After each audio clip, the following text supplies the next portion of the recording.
दादाजी अपना नाम बताइएगा। हमारा नाम मुकेश कुमार झा है। क्या लगता है परिवर्तन कीजिएगा? उम्मीद तो लग रहा है ये भगवती का चेतना है और कैंडिडेट का नाम भी चेतना है, इसलिए इससे प्रभाव होता है कि एक बार मौका दिया जाए, इनका भी छवि देख लिया जाए। क्या सियाल की जनता पूरा सपोर्ट करेगी? अगर ये एक बार सोच लें, मन से सोच लें, इतना दिन हम ठगाए हैं तो एक बार ठगाने के रूप में ही एक बार मौका दे दे, फिर 5 साल के बाद तो इनको मौका नहीं मिलेगा। एक ही बार इतना ठगाए तो कुछ नहीं, एक बार और ठगाए। जी नमस्कार दोस्तों, मैं रोशन कुमार और आप देख रहे हैं सोशल आवाज। और हमारे पंचायत में, हमारे सिलौत गांव में जन स्वराज के प्रति जनप्रतिनिधि विधानसभा से जो चेतना झाम है यहाँ पर प्रोग्राम कर रहे हैं और जाते हैं, जिसका परिणाम हमारे गांव के जो सड़क है वो आप लोग देख सकते हैं। 2 साल 3 साल से ये सड़क पूरा कचरा से भरा हुआ है, लेकिन विधायक जी हो चाहे सांसद हो, सब लोग आप बोलते हैं, आश्वासन देते हैं कि बन जाएगा, लेकिन कोई सुनते नहीं है। चलिए हम इनसे जानते हैं क्या ये विधायक बनने के बाद क्या हमारे क्षेत्र में क्या क्या विकास करेंगे और क्या क्या वादा किए हैं लोगों से। चलिए इनसे जानते हैं। मैम सबसे पहले मैम परिचय का मुमताज नहीं है, लेकिन बता दीजिए।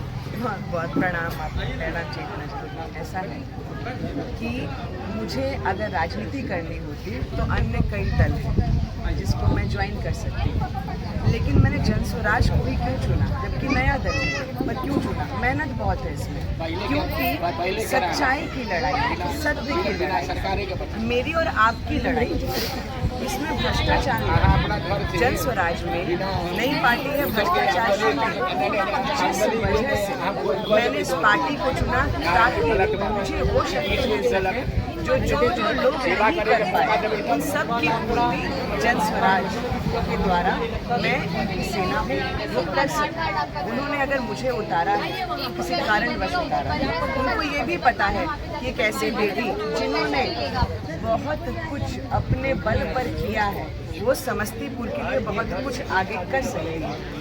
तो अब चेतना झाम क्योंकि परिचय की मोहताज नहीं है जैसा कि आप बोलते हैं, और क्योंकि अंतर्राष्ट्रीय तौर पर भी मेरी शक्ति ज़्यादा है, तो आप समझिए कि जो मेरी शक्ति है और वो राजनीति शक्ति अगर जुड़ जाती है, अत्यंत शक्ति प्रदर्शन आगे आने वाले समय में देखा जाएगा।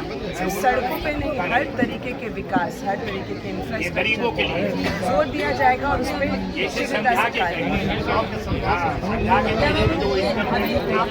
बनने के बाद क्या रोड बन जाएगा?